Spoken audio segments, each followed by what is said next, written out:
is basically not on the radar screens much in public health anymore, and that's municipal waste issues, municipal waste management. It used to be, you know, every school of engineering within their civil engineering department would have a municipal waste, a couple of people that were experts in this. Right. You can't find them anywhere anymore. Do you mean here in solid Essex. waste or? Solid waste. Okay. Yeah, I'm not talking about sewage, I'm talking about solid waste management. Right. Yeah, that's something that I don't work in, but I know people that do. And so this is just sort of, you know, purely speculative. If whether or not that is something that, you mean for the public health components of it? Well, I mean, two things. One for land management, because Okay. a lot of these older dumps are being converted to Yes. parklands and Yeah. public spaces. Yep. And also for issues related to Yeah. public health. Yeah, and so that is something that's a big issue in Philadelphia currently. So there are 2 dumps, since closed, that are currently Superfund sites. And there are houses that were built close by to those dumps. Right. And there's a plume, as you guys might imagine, going towards there. And so there is a lot of very current interest in Philadelphia on these legacy impacts of the dumps. Yeah. And whether or not it's on the radar of like the public health workers, that I'm not as familiar with. That I see from the land management work that I do. And I can't speak as much to elsewhere. Yeah. So you're thinking about like soil toxicities or? I think about, yeah, all sorts of stuff, right? Mostly related to runoff and contamination and issues that feed into not just urban areas, but rural areas as well. Because Right. they're going out, those runoff often goes out into formal farmland, and current farmland. Right. Yeah, in Philadelphia, that certainly is an area of concern currently for this one particular closed dump. And it's something that is, again, it's a Superfund site, and there's a lot of work being done around it to mitigate that. So, this was fun, and it made me really think about how we, you know, in public health, there's always these kind of unintended consequence possibilities. But what it made me think about is do we spend time thinking about how big are these competing risks? I mean, it could be that, yeah, you might get a little sick wading around in that water, but having you spend all your time inside is so much worse that taking that small risk isn't that bad. Or maybe it is. Yeah. But it seems like if we don't actually understand the magnitude, just saying something bad could happen in either case just kind of paralyzes us. Yep. But we somehow have to understand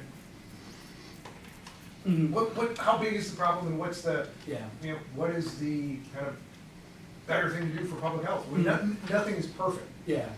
Well, and also that a lot of the public health interventions are, to put it bluntly, kind of boring. Like wash your hands before you eat.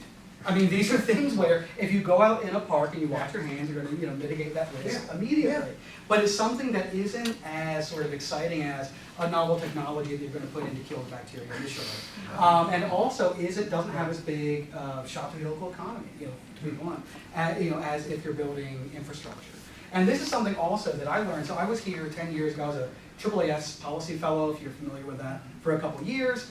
And then I moved back to Philadelphia for a number of reasons. One was personal, is where I'm from, but also a lot of it was I wanted to work at the municipal level because a number of us were thinking this at the time. You can move things more quickly at the municipal level than at the federal level.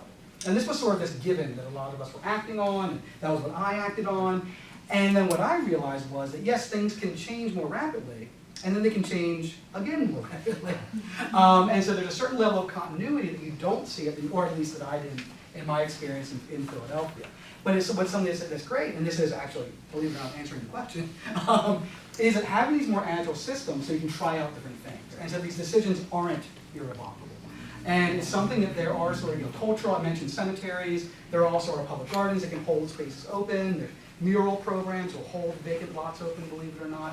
But having these more agile systems so that we're not making this very strong commitment to a 50-year project, because there's a lot that we don't know. And that a lot of these interventions are going to be, putting up signage as vandalism and resisting.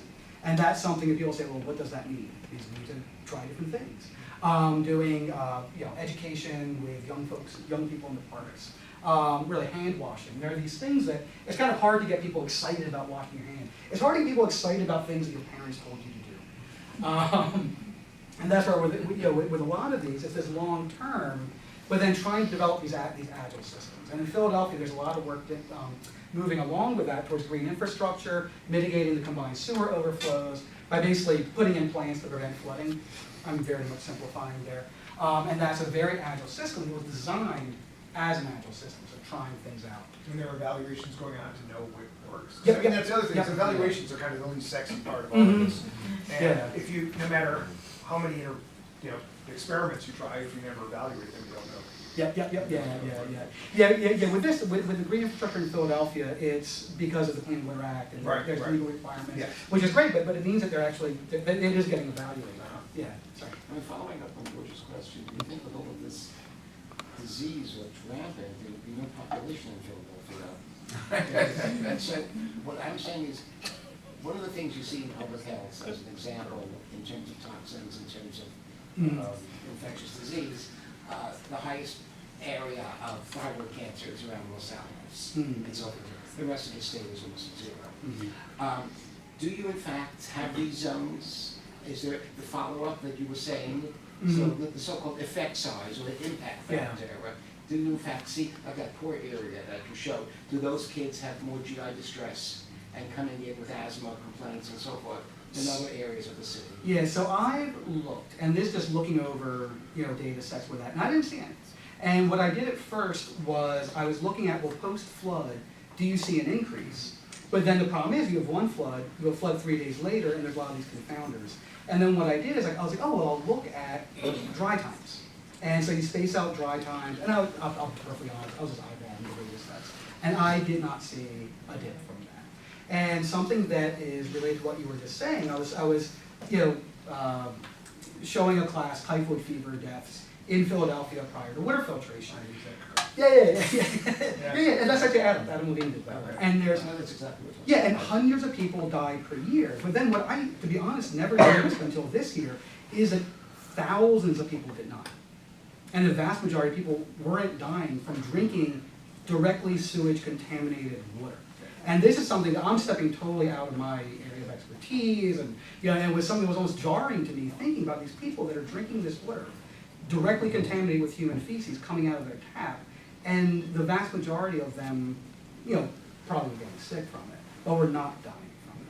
And again, I'm not advocating for sewage contaminated water. They're ticked by going into the emergency room or going to the pediatrician.